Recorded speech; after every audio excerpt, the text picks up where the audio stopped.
Sound of AU and AW is aw.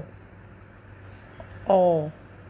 It's like you blow air from your open mouth. Aw. AU can be used in the starting or in the middle of the word, like August, autumn, auction, author, because, and pause.